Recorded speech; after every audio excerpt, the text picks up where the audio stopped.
Di zaman Rasul, hijrah itu dari kampung ke kota. Yang pertama kali dibangun oleh beliau di Madinah adalah Masjid Quba.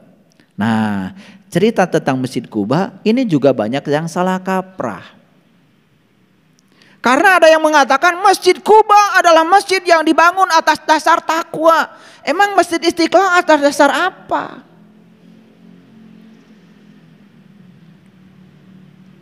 Kalau satu-satunya masjid yang dibangun atas dasar takwa adalah Masjid Quba, terus Masjidil Haram dibangun atas dasar apa? Masjid Nabawi dibangun atas dasar apa? Kan semua orang akan marah ketika dibilang kamu bikin masjid pasti bukan atas dasar takwa. Karena satu-satunya yang dibangun atas dasar takwa adalah Masjid Quba. Kan pasti marah. Kenapa tidak marah? Gak sadar. Nah, sekarang saya akan sadarkan. Mari kita lihat, adakah di Quran cerita Masjid Quba? Saya kasih tahu, di Quran tidak ada cerita Masjid Quba. Karena kata Quba di Quran itu adalah sisipan, terjemahan, bukan yang sebenarnya. Mari kita lihat sekarang. Oke, supaya ini ngerti. Jadi sebelum masuk ke situ, saya jelaskan lagi bahwa hijrah itu yang sebenarnya adalah transformasi batin. Oke, baik kita lihat. Jadi Quran surat At-Taubah ayat 108. Maaf ya, saya masuk dulu ke sini supaya tuntas. Ya, surat 9 ayat 108. Nih supaya salah pengertian selama ini kita buka. Oke. Betul, Masjid Quba adalah masjid pertama yang dibangun Rasulullah ketika beliau hijrah. Mari kita lihat para sahabat. Coba perhatikan ayat ini semuanya. Ya, janganlah kamu bersembahyang dalam masjid itu selama-lamanya. Dan ada orang yang mendirikan masjid untuk menimbulkan kemudaratan, untuk menimbulkan kekafiran, untuk memecah belah antara orang-orang mukmin. Ada nggak yang bikin masjid kayak gitu? Ada yang bikin masjidnya malah menimbulkan kemudaratan, menimbulkan kekafiran, menimbulkan pecah belah, bukan menimbulkan persatuan. Ini ayatnya di Quran surat At-Taubah ayat 107. Walladzina takhadu ya masjidan dirara wa kufran wa tafriqa. Gitu. Nah, kalau ada orang yang bikin masjid ya, kemudian masjidnya itu hanya untuk memecah belah, menebarkan kebencian dan lain-lain. Nah, di ayat selanjutnya Allah bilang, la takum fihi abada. Janganlah kamu bersembahyang dalam masjid itu selama-lamanya. Nah, ada ayat selanjutnya, ya. Apa katanya? La masjidun usisa ala taqwa min awali yaumin ahaku antakuma fi. Sesungguhnya masjid yang didirikan atas dasar takwa sejak hari pertama adalah lebih patut kamu sholat di dalamnya. Lihat, ada nggak kata Quba di situ? Ada nggak kata Quba di situ? Nggak ada. Kata Quba ini sisipan. Makanya banyak sekali mutawib saya tanya, tunjukkan pada saya di Quran Masjid Quba. Nggak ada. Karena Masjid Quba ini lihat, sisipan. Ini ayat sama sekali tidak cerita Masjid Quba. Ini ayat cerita tentang masjid yang layak untuk kamu sembahyang di dalamnya. Satu-satunya masjid adalah masjid yang dibangun atas dasar takwa. Nah, apa takwa? Takwa itu kan di Quran surat Al-Baqarah dijelaskan. 1, mengambil janji. 2, diangkat gunungnya, kesadarannya. 3, ditunjukkan sesuatu di puncak kesadarannya. 4, ingat yang ditunjukkan, la'allakum tattaqun. Ini Al-Baqarah ayat 62. Oh, ayat 65. Ayat 63. Maaf ya. Al-Baqarah 63. Saya tidak punya waktu untuk membuka itu. Silakan nanti baca sendiri. Jelas di situ dikatakan ya, bahwa takwa itu adalah prosedur. Diawali dengan mengambil janji, diangkat kesadarannya, ditunjukkan sesuatu di puncak kesadarannya, ingat yang ditunjukkan, itulah takwa. Nah, masjid yang dibangun atas dasar takwa layak kamu untuk sembahyang di dalamnya. Jadi masjid yang dibangun atas dasar takwa tentu saja bukan masjid yang syar'i, yang fisik, tetapi masjid yang ada dalam diri kita. Itulah masjid yang sebenarnya layak kamu sembahyang di dalamnya. Tapi bukan berarti kalau sudah kenal masjid yang itu, tempat sujud yang sebenarnya yang itu, bukan berarti kita tidak ke masjid yang syar'i. Tetap saja kita harus datang ke masjid biar kita juga bisa membangun dan menggalang silaturahim bersama sahabat-sahabat yang lain. Kan keren. Makanya masjid itu menjadi pusat peradaban di zaman Rasulullah, bukan sekedar pusat spiritual. Paham? Jangan salah tangkap ya mendengar kajian saya hari ini. Baik, kalau gitu saya tutup dulu yang ini, saya akan masuk lagi pada slide saya yang selanjutnya. Nah, mari kita mulai sekarang. Para sahabat, coba lihat Quran surat At-Taubah ayat 20 ini. Ya. Kalau saya tanya, ingin nggak semua para sahabat memperoleh kemenangan dalam hidup? Pasti jawabannya ingin dong, nggak ditanya aja pengen. Betul nggak? Nah, kemenangan itu bahasa Qurannya adalah faizun. Kemenangan itu bahasa Qurannya faizun. Sudah diabadikan menjadi kata-kata penting setiap Idul Fitri, yaitu faizin. Kan kalian suka ngucapin minal aidin wal faizin. Betul? Iya. Lucunya semua umat Islam taunya minal aidin wal faizin itu mohon maaf lahir dan batin. Karena setiap ada ucapan kartu lebaran ada tulisan Arab minal aidin wal faizin. Bawahnya mohon maaf lahir dan batin. Dikiranya minal aidin wal faizin itu mohon maaf lahir dan batin. Padahal itu doa. Semoga Anda termasuk orang yang kembali dan memperoleh kemenangan. Harusnya ketika orang lain bilang begitu jawabannya amin. Apa yang kalian lakukan selama ini? Minal aidin wal faizin, sami-sami. Itu karena nggak ngerti. Itu karena kita gagal belajar agama. Karena kita puas belajar agama dari kartu lebaran. Sudah berapa kali kalian memperingati hari raya Idul Fitri?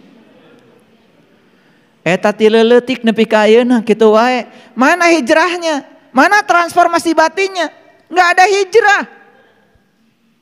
Tetap aja tinggal di kampung, tidak ke kota. Kurang gaul.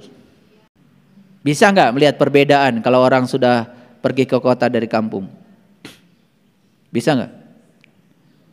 Cara berpakaian kalau orang sudah pindah dari kampung ke kota beda. Betul? Cara berdandan beda. Cara makan beda. Dulu di kampung cara makan di mana wae sakadaekna rek cingogo, rek sila, rek nangtung, rek lempang, enggak masalah. Tapi begitu sudah sampai di kota belajar etika, bukan berarti di kampung tidak ada etika. Ini transisi sebetulnya. Biasanya kalau orang sudah pergi ke kota gaul sedikit, nah apalagi pernah diajak dimakan di restoran yang mahal, kan mulai pakai garpu, pakai sendok, betul nggak? Nah, lebih mahal sedikit kan pakai pisau, kan Pak Baliut anu terbiasa mah, betul nggak?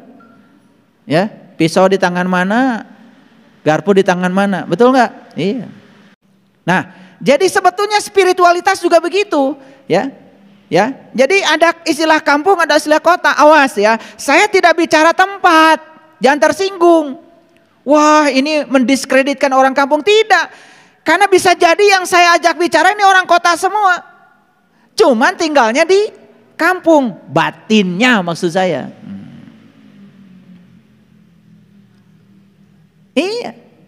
Tinggalnya di kota tetapi batinnya kampungan. Orang kampung.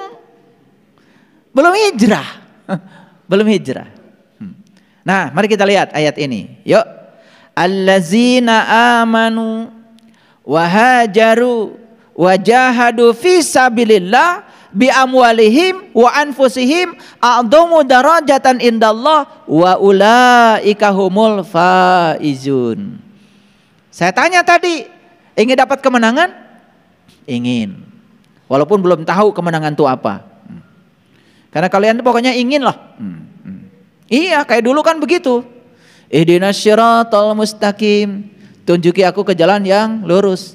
Begitu saya tanya, apa jalan yang lurus? Teuing teu nyaho. Ongkoh menta. Ihdinas siratal mustaqim, tunjuki aku ya Allah ke jalan yang lurus. Cek Allah teh naon jalan yang lurus teh? Teuing Allah. Pokoknya anu lempeng cenah teu bengkok-bengkok. Tuh, persepsi lagi masuk. Jalan yang lurus itu jalannya orang-orang yang diberi nikmat. Belum selesai, taros deui. Siapa yang dapat nikmat Allah? Gitu, terus kejar ke dalam. Sampai kita tahu barangnya, oh ini toh siratal mustaqim gitu. Baru diucapkan ke Allah, ieu macan ngarti, nu rek dipenta ge teh nyaho, menta unggal poe. Betul enggak? Gitu enggak kalian? Tapi yang luar biasa itu kita mah biasa aja. Yang penting kalau sudah ihdinas siratal mustaqim sudah dapat pahala. Ini saya bicara transformasi batin, ini bicara hijrah. Kalau gitu, kalau menurut ayat ini, kalau ingin dapat kemenangan, apa saja faktor-faktor yang harus kita bangun? Satu apa? Iman. Bukan sekedar ngaku beriman, jadilah orang yang beriman. Orang yang terbuka penglihatan kolbunya kepada Allah. Sudah ketemu atin, sudah ketemu kota yang aman di situ. Sudah pindah dari kampung ke kota, itu iman. Apakah iman cukup? Nih, kalian sudah beriman, tetapi belum cukup untuk memperoleh kemenangan. Karena apa? Wahajaru harus meninggalkan, harus berpisah, harus memutuskan.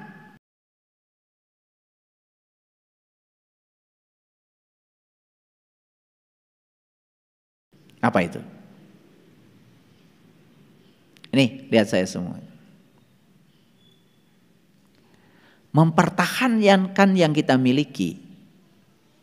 Mempertahankan yang kita miliki habis-habisan. Yuk, tolong dijawab pertanyaan saya. Hasilnya apa?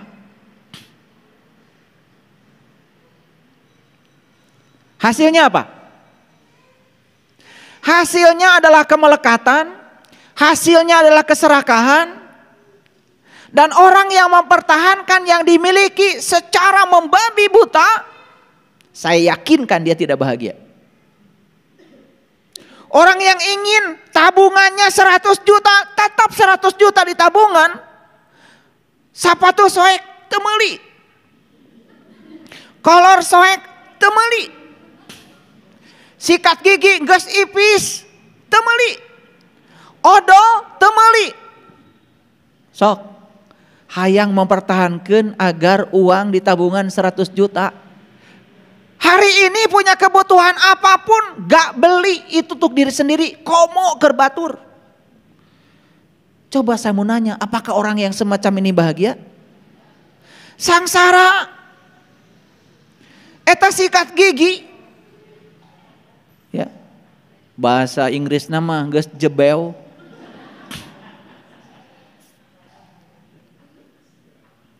Kalau sikat gigi gak runcing lagi, dipakai juga percuma. Semua sela-sela kotoran di gigi gak akan terangkat. Makanya seminggu sekali ganti atau sikat gigi teh. Karena mempertahankan tabungan tetap 100 juta, sieun kurang. Surga pun jadi neraka. Kalau dihadirin orang bodoh, siapa orang bodoh teh? Punya uang 100 juta terus dipertahankan, tidak mau berkurang sedikit pun. Susah. Apakah Bapak Ibu yang punya suami ingin dipertahankan terus supaya suami jadi milik Bapak Ibu? Apa yang punya istri akan dipertahankan terus supaya milik Bapak Ibu? Geus maot ke terus dicecepeng tong dikubur. Gitu? Susah. Nih, lihat saya semuanya. Semua upaya mempertahankan yang kita miliki semua menimbulkan kesusahan. Sok hijrah atuh. Gimana caranya? Berbagi. Berbagi, melepaskan, hijrah. Udah saya jelaskan berulang kali, yang akan kalian bawa bukan yang dipertahankan di rekening. Yang akan kalian bawa adalah yang dibagikan, menolong orang. Yang membuat orang lain bahagia, kan itu. Ayo, hijrahnya apa? Berubah dari mempertahankan menjadi berbagi. Catat.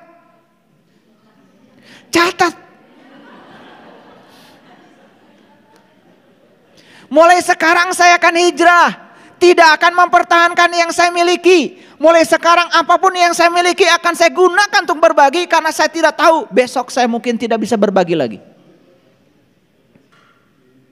Tuh hijrah tuh begitu. Cintailah saya. Tolong hargai saya. Tolong hormati saya. Tolong dong pedulikan saya. Mau sampai kapan kalian begitu? Mau terus-terus ngatur orang supaya orang lain seperti yang kalian mau. Dan saat orang lain tidak melakukan yang kamu mau, kamu pasti kecewa, kamu pasti menderita. Karena penderitaan berasal dari harapanmu terhadap orang lain. Rek cicing wae. Rek itu wae. Yo hijrah. Karena yang tadi itu kita sedang berupaya memaksakan cinta. Sok sekarang dirubah, mengungkapkan cinta. Kalau ingin dicintai, ungkapkan saja kepedulian kita pada orang lain. Jangan terus memaksa orang lain seperti yang kamu mau. Kamu tidak punya kendali apapun untuk mengendalikan orang, sekalipun itu orang terdekat dengan dirimu. Tapi kamu punya kuasa untuk mengendalikan dirimu sendiri. Hijrah.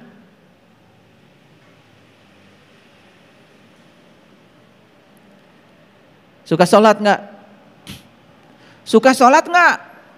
Suka. Awas ya, saya mau sholat. Jangan ribut. Ini orang sholat katanya berkesadaran tinggi, tetapi mengingatkan orang lain yang tidak sholat supaya jangan ribut, karena yang sholat minta dihargai yang tidak sholat. Cing nu eling nu mana? Yang eling yang mana? Jangan-jangan teu eling kabeh. Nu teu salat teu ngahargaan kan nu salat hayang dihargai ku nu teu salat, coba. Enggak lucu itu. Makanya cari salat khusyuk. Apapun yang orang lakukan di luar dirimu, mau seribut apapun, kamu tidak akan pernah hebat. Saya kenapa ingin belajar salat khusyuk? Karena punya bukan trauma, pengalaman. Jadi waktu kecil saya usia kelas 4 lah SD. Saya disuruh ngaji sama bapak saya. Ya udah ngaji. Sebelum ngaji ya sholat. Ini kiai saya di depan, ustadz di kampung mah. Nah udah kami sholat. Sapantar semuanya kelas 4 SD. Ya namanya kelas 4 SD. Namanya sholat ya udah. Mulai mah silih jejak heula awal nama gitu. Nah, udah mulai silih siku kan gitu. Tung-tung noh, brok gitu satu baris, namro kabeh. Itu guru ngaji saya lagi sholat, langsung berdiri, cuprot. Nah, di situ saya mulai bingung dengan ustad. Saya pulang ke rumah, udahan balik cek bapak, ditampiling pak, kusaha, ku ustad, ku imam. Bapak saya cuma diam aja, yang geus wacana darheula. Nggak dimarahin saya, gitu. Kalau dulu mungkin udah lapor polisi ya, kalau anak sekarang. Dulu mah ditampilin gitu, cicing, daru masa, ya, gitu. Tapi setelah saya sadar, kemudian saya berpikir, kenapa ya guru saya kok nempeleng saya? Nah saya nanya sama guru saya, ya, Kang Ari Akang, nah makan nempiling abdi, hebat aing kumaneh. Oh, itu hebat tuh bahasa Sunda, kaganggu. Nah, kaganggu ku batur keneh salat. Berarti sudah jelas salatnya enggak khusyuk, mikiran batur. Betul enggak? Di situ saya ingin belajar gimana caranya saya bisa salat khusyuk. Dah alhamdulillah saya bisa ngajarin sama kalian salat khusyuk. Itu gara-gara itu sebetulnya. Kalau saya enggak ditempeleng, enggak belajar saya juga. Jadi untung saya pernah ditempeleng. Makanya ditempeleng itu bagus betulnya, itu perjalanan hidup. Jadi nggak ada yang buruk masa lalu saya, baik-baik saya. Lu minta ditempeleng, saya nggak akan mikir. Pikiran saya waktu kecil, nah hanya ongkoh guru. Ai sholat ebat kene. Kan harusnya beliau nggak usah berhenti ke sholat, tamatkeun we, da ieu mah namang ge barudak gitu kan. Tapi eureun heula sholat nempelingan lah batur, terus sholat deui. Bingung saya mah. Ini cerita nyata loh dalam kehidupan saya. Makanya saya nggak mau begitu. Ya, ini lanjutkan dulu. Jadi hijrah yang pertama tadi mempertahankan, ganti sekarang jadi berbagi. Memaksakan cinta, sekarang jadi mengukakan cinta. Ya, lamun embung diciwit, tong nyiwit. Mun embung digenggerahan batur, tong geurahan ka batur. Gitu aja kok, sederhana. Nah, saya bilang tadi apa? Kita ini sangat resisten terhadap perubahan. Ulangi, kita ini sangat resisten terhadap perubahan. Resisten itu sangat tidak suka dengan perubahan. Karena kita ini ingin semuanya permanen. Yang suaminya pejabat ingin semua suaminya jika perlu abadi jadi pejabat. Jika suaminya berada di posisi tertinggi dalam jabatannya sehingga ada berkah jabatan, ingin seumur hidup jika perlu di situ. Tidak siap dengan perubahan. Bersiap-siaplah, kita akan menderita. Nah, jadi ketika kita bertahan pada penolakan kita terhadap segala perubahan, itu jalan lama yang harus ditinggalkan. Jalan barunya apa? Jalan barunya adalah mari kita ikut perubahan. Mari kita berserah kepada yang ada. Makanya hidupnya sederhana.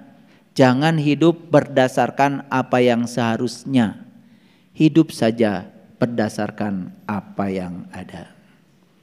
Nih sudah terbukti. Kalian kan pengalaman. Kalau hidup dengan apa yang seharusnya pasti akan menimbulkan kekacauan. Betul nggak? Coba. Orang di rumah kita dimintakan oleh kita untuk membawakan teh manis. Sudah bikin teh manis, sudah dibuatkan. Sudah dibawa pakai tempat yang sopan. Ternyata kesandung kakinya. Sebelum nyampe ke kita jatuh. Apa yang kita lakukan? Pasti tidak suka. Pasti mulai komentar. Cing neule atuh. Apa nggak kelihatan sama kamu? Udah jelas jatuh, dan jatuh itu tadi. Beberapa detik yang lalu itu sudah jadi sejarah. Kenyataannya sekarang kan sudah lewat. Kenapa kita tidak berfokus pada saat ini saja? Kalau kita terus menolak semua perubahan, selalu ingin semuanya kehendak kita, berarti kita masih ada di jalan lama. Yuk kita transformasi. Apapun yang terjadi terima apa adanya. Gak usah komentar. Datos terjadi. Da komentar juga tidak akan mengubah keadaan. Sugan etanya anu ti jalikeun teh jadi sehat langsung enggak. Dengan komentar itu tidak akan apa-apa. Saya kemarin pulang dari Jelekong. Turun tuh. Di depan mobil saya ada sahabat kita. Pakai mobil. Nah di belakang ada anak-anak muda pakai sepeda motor. Jebret sepeda motornya nabrak mobil. Ya mobil sahabat kita. Nah kebetulan saya di belakangnya. Ya saya berhenti.